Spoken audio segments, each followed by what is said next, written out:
Welcome to Part 6, Chapter 8. This is the final chapter in the book before the epilogue. When he went into Sonia's room, it was already getting dark. All day, Sonia had been waiting for him in terrible anxiety. Dunya had been waiting with her. She'd come to her that morning remembering Svidrigailov's words that Sonia knew. We will not describe the conversation and tears of the two girls and how friendly they became. Dunya gained one comfort, at least, from that interview, that her brother would not be alone. He had gone to her, Sonia, first with his confession. He had gone to her for human fellowship when he needed it. She would go with him wherever fate might send him. Dunya did not ask, but she knew it was so. She looked at Sonia almost with reverence, and at first almost embarrassed her by it. Sonia was almost on the point of tears. She felt herself, on the contrary, hardly worthy to look at Dunya. Dunya's gracious image, when she had bowed to her so attentively and respectfully at their first meeting in Raskolnikov's room, had remained in her mind as one of the fairest visions of her life. Dunya at last became impatient, and leaving Sonia, went to her brother's room to await him there. She kept thinking that he would come there first. When she had gone, Sonia began to be tortured by the dread of his committing suicide, and Dunya too feared it. But they had spent the day trying to persuade each other that could not be, and both were less anxious while they were together. As soon as they parted, each thought of nothing else. Sonia remembered how Svidrigailov had said to her the day before that Raskolnikov had two alternatives, Siberia or... Besides, she knew his vanity, his pride, and his lack of faith. Is it possible that he has nothing but cowardice and fear of death to make him live? She thought at last in despair. Meanwhile, the sun was setting. Sonia was standing in dejection, looking intently out of the window, but from it she could see nothing but the unwhitewashed blank wall of the next house. At last, when she began to feel sure of his death, he walked into the room. She gave a cry of joy, but looking carefully into his face, she turned pale. "Yes," said Raskolnikov, smiling. "I have come for your crosses, Sonia. It was you told me to go to the crossroads. Why is it you are frightened now? It's come to that." Sonia gazed at him in astonishment. His tone seemed strange to her.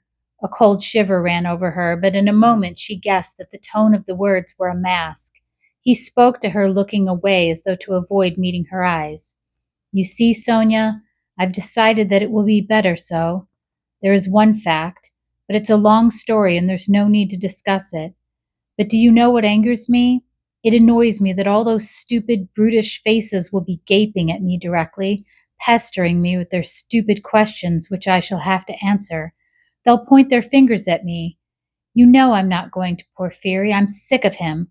I'd rather go to my friend, the explosive lieutenant. How I shall surprise him. What a sensation I shall make. But I must be cooler. I've become too irritable of late. You know, I was nearly shaking my fist at my sister just now because she turned to take a last look at me. It's a brutal state to be in. Ah, what am I coming to? Well, where are the crosses?" He seemed hardly to know what he was doing. He could not stay still or concentrate his attention on anything. His ideas seemed to gallop after one another. He talked incoherently, his hands trembling slightly. Without a word, Sonia took out of the drawer two crosses, one of cypress wood and one of copper. She made the sign of the cross over herself and over him and put the wooden cross on his neck. "It's the symbol of my taking up the cross," he laughed, as though I had not suffered much till now. "The wooden cross, that is the peasant one. The copper one, that is Lizaveta's, you will wear yourself. Show me." So she had it on. At that moment, I remember two things like those two, a silver one and a little icon. I threw them back on the old woman's neck. Those would be appropriate now, really. Those are what I ought to put on now. But I'm talking nonsense and forgetting what matters. I'm somehow forgetful. You see, I've come to warn you, Sonia, so that you might know. That's all. That's all I came for. But I thought I had more to say. You wanted me to go yourself. Well, now I'm going to prison and you'll have your wish. Well, what are you crying for? You too? Don't. Leave off. Oh, how I hate it all. But his feeling was stirred. His heart ached, and he looked at her. Why is she grieving too? He thought to himself. What am I to her? Why does she weep? Why is she looking after me like my mother or Dunya? She'll be my nurse. Cross yourself, say at least one prayer, Sonia begged in a timid, broken voice. Oh, certainly, as much as you like, and sincerely, Sonia, sincerely. But he wanted to say something quite different. He crossed himself several times. Sonia took up her shawl and put it over her head. It was the green drop de dame shawl of which Marmeladov had spoken, the family shawl. Raskolnikov thought of that looking at it, but he did not ask. He began to feel himself that he was certainly forgetting things, and he was disgustingly agitated. He was frightened at this. He was suddenly struck, too, by the thought that Sonia meant to go with him. "What are you doing? Where are you going? Stay here, stay. I'll go alone," he cried in cowardly vexation, and almost resentful. He moved toward the door. "What's the use of going in procession?" he muttered, going out. Sonia remained standing in the middle of the room. He had not even said goodbye to her. He had forgotten her. A poignant and rebellious doubt surged in his heart. Was it right? Was it right, all this? He thought again as he went down the stairs. Couldn't he stop and retract it all and not go?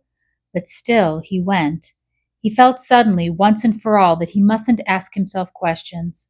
As he turned into the street, he remembered that he had not said goodbye to Sonia and that he had left her in the middle of the room in her green shawl, not daring to stir after he had shouted at her, and he stopped short for a moment. At the same instant, another thought dawned upon him, as though it had been lying in wait to strike him then. Why, with what object did I go to her just now? I told her, on business. On what business? I had no sort of business. To tell her I was going? But where was the need? Do I love her? No, no, I drove her away just now like a dog. Did I want her crosses? Oh, how low I've sunk. No, I wanted her tears. I wanted to see her terror, to see how her heart ached.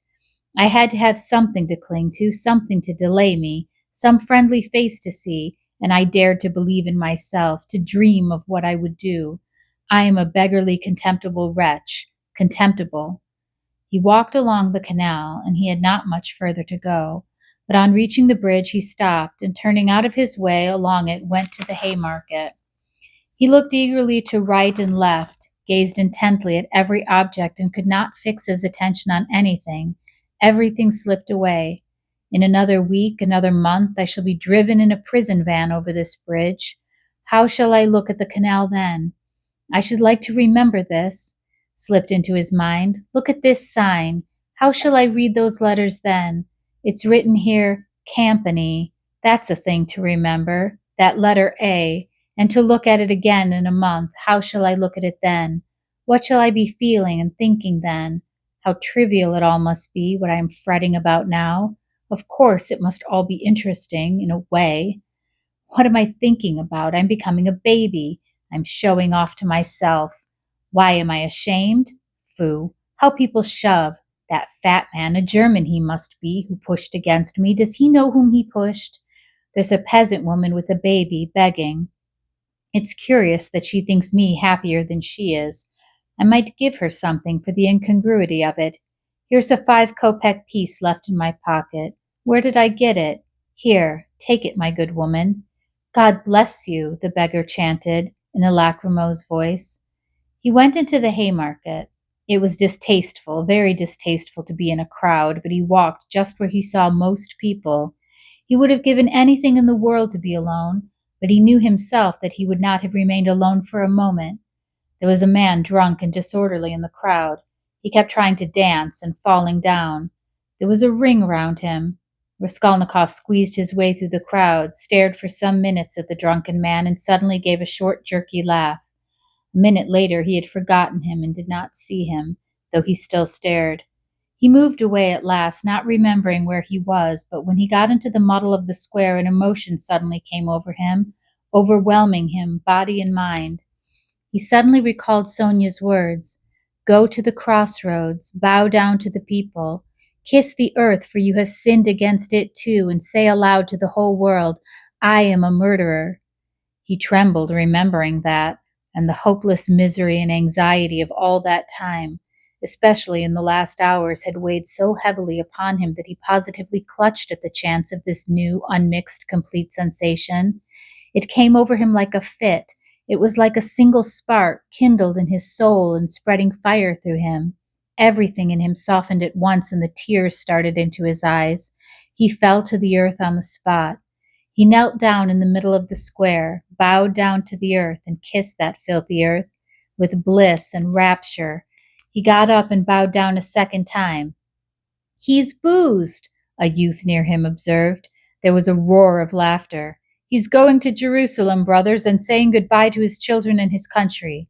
He's bowing down to all the world and kissing the great city of St. Petersburg and its pavement," added a workman who was a little drunk. "Quite a young man, too," observed a third. "And a gentleman," someone observed soberly.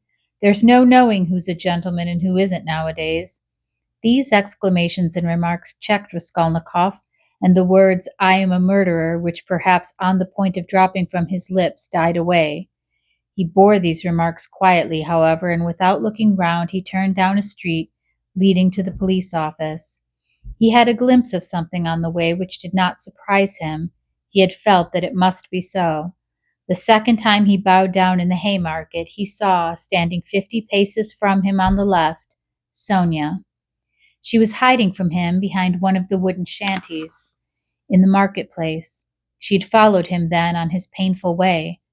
Raskolnikov at that moment felt and knew once and for all that Sonia was with him forever and would follow him to the ends of the earth, wherever fate may take him. It wrung his heart, but he was just reaching the fatal place. He went into the yard fairly resolutely. He had to mount to the third story. "I shall be some time going up," he thought. He felt as though the fateful moment was still far off, as though he had plenty of time for consideration. Again, the same rubbish, the same eggshells lying about on the spiral stairs, again the open doors of the flats, again the same kitchens and the same fumes and stench coming from them. Raskolnikov had not been there since that day. His legs were numb and gave way under him, but still they moved forward. He stopped for a moment to take a breath, to collect himself, so as to enter like a man. But why? What for? He wondered, reflecting. If I must drink the cup, what difference does it make? The more revolting, the better. He imagined for an instant the figure of the explosive lieutenant, Ilya Petrovitch. Was he actually going to him? Couldn't he go to someone else, to Nikodim Fomich? Couldn't he turn back and go straight to Nikodim Fomich's lodgings? At least then it would be done privately. No, no, to the explosive lieutenant. If he must drink it off at once. Turning cold and hardly conscious, he opened the door of the office. There were very few people in it this time, only a house porter and a peasant. The doorkeeper did not even peep out from behind his screen. Raskolnikov walked into the next room. "Perhaps I still need not speak," passed through his mind. Some sort of clerk not wearing a uniform was settling himself at a bureau to write. In a corner another clerk was seating himself. Zametov was not there, nor, of course, Nikodim Fomich. "No one in?" Raskolnikov asked, addressing the person at the bureau. "Whom do you want?" Ah, not a sound was heard, not a sight was seen. "But I sent the Russian. How does it go in the fairy tale? I've forgotten. At your service," a familiar voice cried suddenly. Raskolnikov shuddered. The explosive lieutenant stood before him. He had just come in from the third room. "It is the hand of fate," thought Raskolnikov. "Why is he here?" "You've come to see us? What about?" cried Ilya Petrovitch. He was obviously in an exceedingly good humor and perhaps a trifle exhilarated. "It's on business. You are rather early. It's after sunset." Last time Raskolnikov visited the police office at 2 in the afternoon, he was reproached for coming too late. "It's only a chance that I am here. However, I'll do what I can, I must admit. What is it? What is it? Excuse me." "Raskolnikov. Of course, Raskolnikov. You didn't imagine I'd forgotten. Don't think I'm like that. Rodionovich, is that it? Rodion Romanovich. Yes, yes, of course, Rodion Romanovich. I was just getting at it. I made many inquiries about you. I assure you I've been genuinely grieved since I behaved like that. It was explained to me afterwards that you were a literary man and a learned one too, and so to say, the first steps. Mercy on us. What literary or scientific man does not begin by some originality of conduct? My wife and I had the greatest respect for literature. In my wife, it's genuine passion, literature and art. If only a man is a gentleman, all the rest can be gained by talents, learning, good sense, genius. As for a hat, well, what does a hat matter? I can buy a hat as easily as I can buy a bun. But what's under the hat? What the hat covers, I can't buy that. I was even meaning to come and apologize to you, but thought maybe you'd. But I'm forgetting to ask you, is there anything you really want? I hear your family have come. Yes, my mother and sister. I've even had the honor and happiness of meeting your sister, a highly cultivated and charming person. I confess I was sorry I got so hot with you. There it is. But as for my looking suspiciously at your fainting fit, that affair has been cleared up splendidly. Bigotry and fanaticism. I understand your indignation. Perhaps you're changing your lodging on account of your family's arriving. No, I only looked in. I came to ask.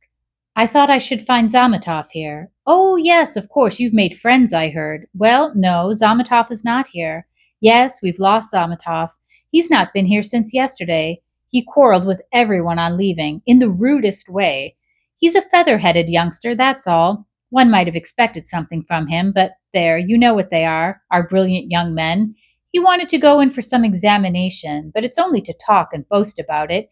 It will go no further than that. Of course, it's a very different matter with you or Mr. Razumihin there, your friend. Your career is an intellectual one, and you won't be deterred by failure. For you, one may say, all the attractions of life, nihil est. You are an ascetic, a monk, a hermit, a book, a pen behind your ear, a learned researcher. That's where your spirit soars. I am the same way myself. Have you read Livingstone's Travels? No. Oh, I have. There are many great nihilists about nowadays, you know, and indeed it is not to be wondered at. What sort of days are they, I ask you? But we thought, you are not a nihilist, of course. Answer me openly. No. Believe me, you can speak openly to me as you would to yourself. Official duty is one thing, but you are thinking, I meant to say, friendship is quite another. No, you're wrong. It's not friendship, but the feeling of a man and a citizen, the feeling of humanity and love for the Almighty.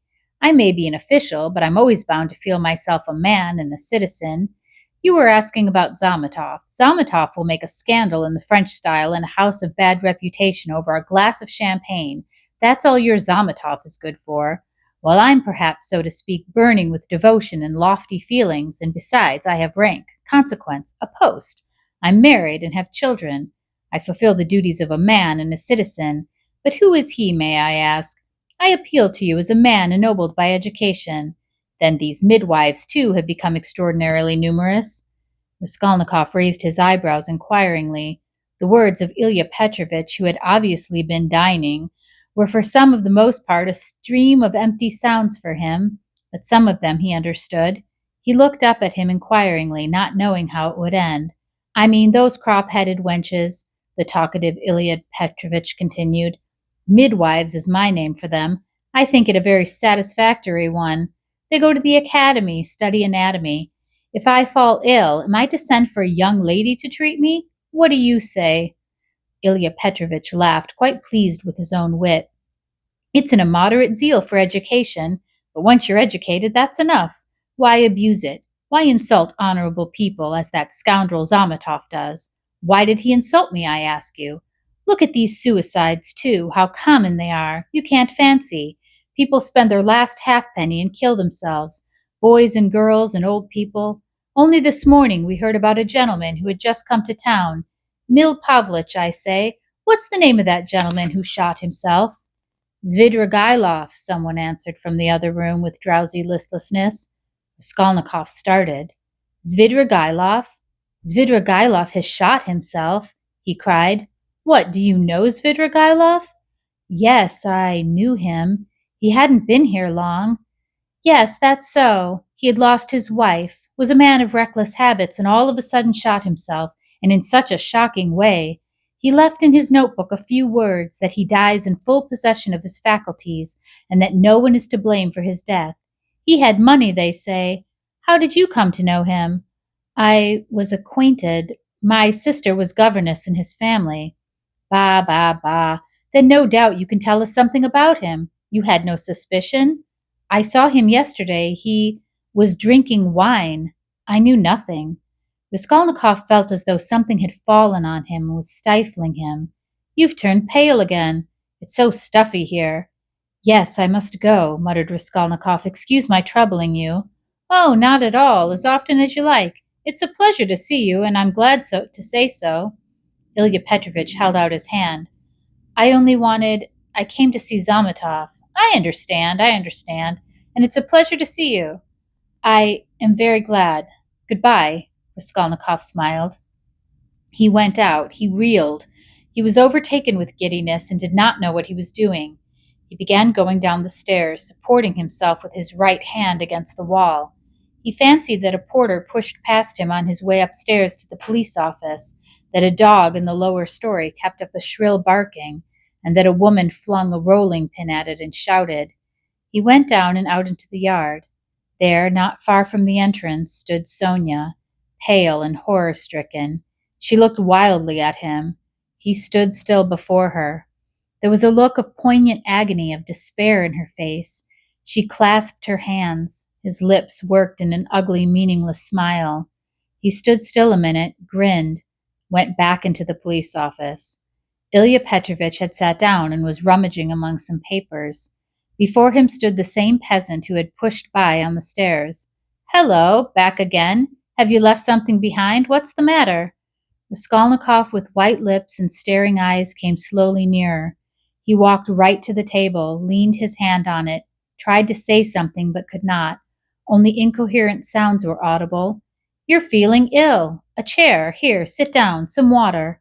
Raskolnikov dropped onto a chair, but he kept his eyes fixed on the face of Ilya Petrovitch, which expressed unpleasant surprise. Both looked at one another for a minute and waited. Water was brought.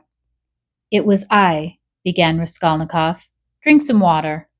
Raskolnikov refused the water with his hand and softly and brokenly but distinctly said, It was I killed the old pawnbroker woman and her sister Lizaveta with an axe and robbed them. Ilya Petrovitch opened his mouth. People ran up on all sides. Raskolnikov repeated his statement. That's the end of the last chapter of the book. Follow me for more in the discussion and then the final two chapters of the epilogue. See you there.